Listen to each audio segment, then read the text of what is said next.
بسم اللہ الرحمن الرحیم۔ ہمارے معاشرے کے اندر بہت سارے ایسے افراد ہیں، بہت ساری ایسی فیملیز ہیں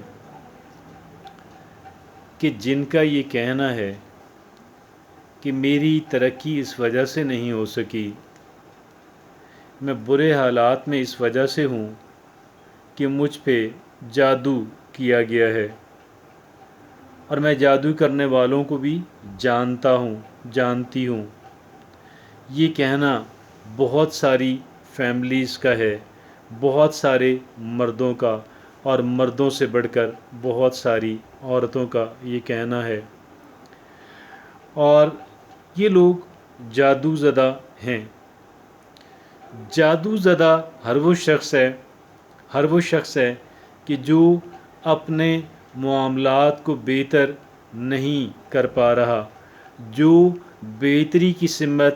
نہیں جا پا رہا، اور وہ یہ سمجھتا ہے کہ اس کا ریسپانسبل میں خود نہیں بلکہ فلاں انسان ہے۔ وہ لوگ میرا راستہ روک کر بیٹھے ہوئے ہیں، وہ مجھے ڈیولپ نہیں ہونے دینا چاہتے، وہ میرے پاس جو کچھ ہے اس کو ڈسٹروائے کرنے کے اوپر تلے ہوئے ہیں، وہ میرے کام نہیں ہونے دیتے، وہ میرے گھر رشتوں کو نہیں آنے دیتے، اور جو رشتے آتے ہیں وہ رشتے پھر ٹکتے نہیں ہیں، وہ ہم سے زیادہ بات نہیں کرتے ہیں، اور وہ رشتے ہمارے وہ پروپوزل ضائع ہو جاتی ہیں، اور میں خاتون ہوں، میری شادی نہیں ہو رہی، میں مرد ہوں، میری شادی نہیں ہو رہی، میرے بیٹی کی شادی نہیں ہو رہی، یا کچھ بھی آپ کہہ لیں، ہمارا کاروبار ڈیولپ نہیں ہو پا رہا، میری صحت ٹھیک نہیں ہو پا رہی، میں نے ملک سے باہر جانا ہے لیکن میں ملک سے باہر نہیں جا پا رہا، میرا فلاں کام نہیں ہو رہا، اور اس کی وجہ صرف یہ ہے کہ میرے اوپر فلاں شخص نے اور فلاں شخص نے جادو کر دیا ہے، انہوں نے جادو ٹونا اور عملیات کے ذریعے سے مجھے تکلیف کے اندر اور اذیت کے اندر مبتلا کر دیا ہے۔ کیا آپ یہ سمجھتے ہیں؟ اس طرح کا کہنا ہے بے شمار فیملیز ہمارے معاشرے کے اندر، پاکستانی کے معاشرے کے اندر بسنے والی بے شمار فیملیز کا یہ کہنا ہے۔ ڈیئر فرینڈز، کیا آپ یہ سمجھتے ہیں کہ جی یہ بات درست ہے؟ میرے خیال کے اندر میں یہ تو نہیں کہہ سکتا کہ جادو اور ٹونا بالکل نان ایگزسٹنٹ ہیں اور کسی بھی انسان کے اوپر جادو نہیں ہو رہا، میں یہ کہنے کی پوزیشن کے اندر تو نہیں ہوں، لیکن میں ایک بات بڑے اعتماد کے ساتھ، پورے یقین کے ساتھ یہ عرض کرتا ہوں کہ جو افراد یہ سمجھتے ہیں کہ ہمارے اوپر جادو کیا گیا ہے، ان میں سے 99% جو ہیں ان کا یہ محض وہم ہے، اور اس وہم کی وجہ سے وہ لوگ ڈیولپ نہیں ہو پا رہے، ان کے اندر احساس کمتری اور مختلف طرح کے کمپلیکسز آ گئے ہیں، ان کی ول پاور شیٹر ہو گئی، ان کی قوت ارادی اور ان کا سیلف ڈسپلن ختم ہو گیا، ان کے ایٹیچیوڈ تباہ ہو گئے، اور ایک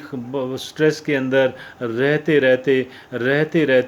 ان کا جو سسٹم ہے وہ بالکل ناکارہ ہو گیا، اور یہ وجہ ہے ان کے مختلف کاموں کے رک جانے کی، اور یہ وجہ ہے ان کے لوگوں کے ڈیولپ نہ ہو پانے کی، اور یہ وجہ ہے ان کی مسلسل تنزلی کی، اور وہ یہ سمجھتے ہیں کہ ہمارے اندر، ہمارے ذہن کے اندر، ہمارے اوپر فلاں شخص نے، فلاں رشتہ دار نے، عموماً یہ الزام رشتہ داروں پر لگایا جاتا ہے کہ فلاں رشتہ دار نے میرے اوپر جادو کیا ہوا ہے، حالانکہ یہ بات قطعاً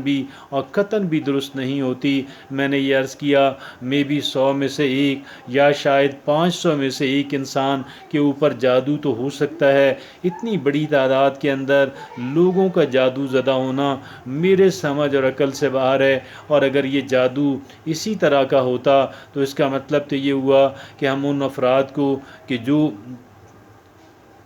مغربی ممالک کے اندر رہ کر ترقی کر رہے ہیں یا اپنے ہی ملک کے اندر رہتے ہیں، ان کے رشتہ دار تو یقیناً کئی ایک ان سے جلتے ہوں گے، ان سے حسد کرتے ہوں گے، اور وہ یہ چاہتے ہوں گے کہ یہ انسان ڈیولپ نہ ہو سکے، اس کی تنزلی شروع ہو جائے، جو کچھ اس نے بنایا ہے وہ سارا تباہ ہو جائے، لیکن وہ اس اپنے مضموم مقاصد کے اندر کامیاب نہیں ہو پاتے، کیونکہ یہ جو جادو ٹونے کی بات ہے اگر یہ درست ہوتی تو پھر میں یہ سمجھتا ہوں کہ جو بھی چاہتا وہ دوسروں کے کاروبار کو، دوسروں کی دولت کو ہتھیا سکتا تھا، اور اپنی مرضی کی جگہ کے اوپر اپنے بیٹے یا بیٹی کا رشتہ کر سکتا تھا، وہ کسی بھی انسان کو متاثر کر سکتا تھا، لیکن ایسا نہیں ہوتا، وہ کسی بھی الیکشن لڑنے والے امیدوار کو ہرا سکتا تھا، لیکن در حقیقت اس طرح ہوتا نہیں ہے۔ یہ باتیں جادو اور ٹونے کی درست نہیں ہیں، ہاں یہ وہم کی بات ہے،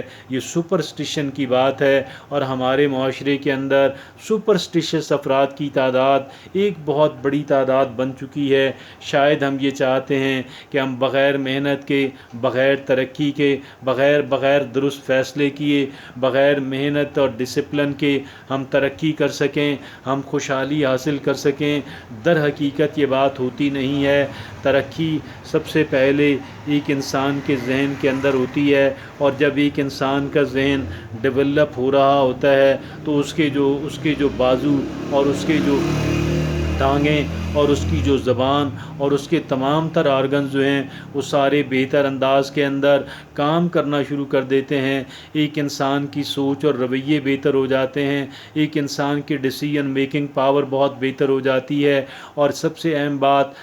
اہم بات تو دو چیزیں ٹھہرتی ہیں، ایک انسان کے رویے، ایک انسان کے ایٹیچیوڈ، اور ایک انسان کا فیصلے کرنا، کیا فیصلے کوئی کر رہا ہے، کیا ڈیسیژنز کوئی انسان ڈیسیژن ٹیکنگ کر رہا ہے۔ میں یہ سمجھتا ہوں ہماری ترقی اور خوشحالی کا راز ان دو چیزوں کے اندر مضمر ہے، اور اگر یہ دو چیزیں ڈیٹیریوریٹ ہوتی رہیں، خراب ہوتی رہیں، تو ایک انسان آٹومیٹیکلی ڈسٹرکشن بھی کا شکار بھی ہوتا ہے۔ جادو زدہ اس نے آٹومیٹیکلی ہو جانا ہے، اس کا جو جادو ہے وہ عملیات کے ذریعے سے ٹھیک ہونے والا نہیں ہے، اس کا جو جادو ہے وہ ایک سائیکالوجسٹ اور ایک سائیکائٹسٹ کے ذریعے سے درست ہو سکتا ہے۔ میں یہ بات آپ کے سامنے رکھتا ہوں کہ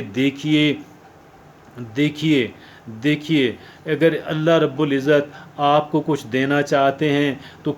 کون مائی کا لال ہے، وہ ایک جادوگر ہو یا وہ ساری دنیا کے جادوگر اکٹھے ہو جائیں، وہ اس چیز کو روک نہیں سکتے جو اللہ رب العزت نے آپ کے مقدر اور نصیب کے اندر لکھ دی گئی ہے، جو کہ آپ کو محنت کر کے درست رویے اپنا کر کے حاصل کرنی ہے۔ اور اگر ایک انسان کو اللہ رب العزت جو ہے اگر اس کو نہیں دینا چاہتے تو ساری دنیا کے جادوگر اکٹھے ہو کر اس کو وہ نہیں دے سکتے کہ جو اللہ رب العزت نے اس کے مقدر اور نصیب کے اندر لکھا ہوا نہ ہو۔ اگر جادوگر اتنا طاقتور ہوتا تو لوگوں کے کام کر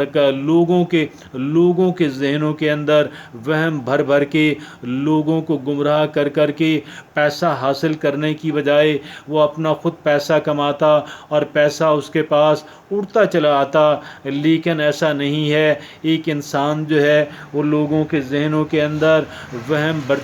ڈال کے بھر کے ایک انسان کی جو نفسیاتی کمزوریاں ہیں ان کو ایکسپلائٹ کر کے ایک انسان ان کی جیب کے اوپر ہاتھ رکھتا ہے۔ یہ قطعاً بھی کوئی جادوگری نہیں ہے، وہ ایک انسان آپ کی نفسیاتی کمزوریوں سے واقف ہو جاتا ہے اور پھر ان کو ایکسپلائٹ کرنے کی، مینیپولیٹ کرنے کی، وہاں سے آپ کی دکھتی رگ کے اوپر ہاتھ رکھ کر آپ سے اپنے لیے وہ دولت اکٹھی کرنا چاہتا ہے، خدمت کروانا چاہتا ہے، حالانکہ اس کے اندر کوئی جادو وادو نہیں ہے، یہ محض ایک ڈھونگ ہے۔ اور میں یہ سمجھتا ہوں کہ جو لوگ جادو زدہ اپنے آپ کو سمجھتے ہیں ان کے لیے لازم ٹھہرتا ہے وہ اس ایک بات کو سمجھیں کہ اگر مجھے اللہ رب العزت دینا چاہے، دنیا کی کوئی طاقت مجھے اس سے محروم نہیں رکھ سکتی، اور اگر میرے مقدر کے اندر نہیں ہے، اللہ رب العزت نے میرے مقدر کے اندر اس کو نہیں لکھا، تو پوری دنیا کے جادوگر اکٹھے ہو کر مجھے دلوا بھی نہیں سکتے۔ لہذا مجھے ایک کام کام کرنا ہے، مجھے اللہ رب العزت کی ذات کے اوپر کامل بھروسہ کرنا ہے، اور پھر اگر مجھے کہیں پہ ضرورت پڑتی ہے تو کسی سائیکالوجسٹ کی اور کسی سائیکارٹسٹ کی ہیلپ لینا جو ہے میں قطعاً بھی اس کو برا نہیں سمجھوں گی، بلکہ میرے ذہن کے اندر بیٹھے ہوئے وہم اور توہمات کو نکالنے کا ایک بہترین ذریعہ توحید ہے۔ اور اگر ہم سائنٹیفکلی لینا چاہتے ہیں، لاجیکلی لینا چاہتے ہیں، ریشنلی لینا چاہتے ہیں، تو اس کا ذریعہ ایک سائیکالوجسٹ اور ایک کلینکل سائیکائٹرسٹ ہے۔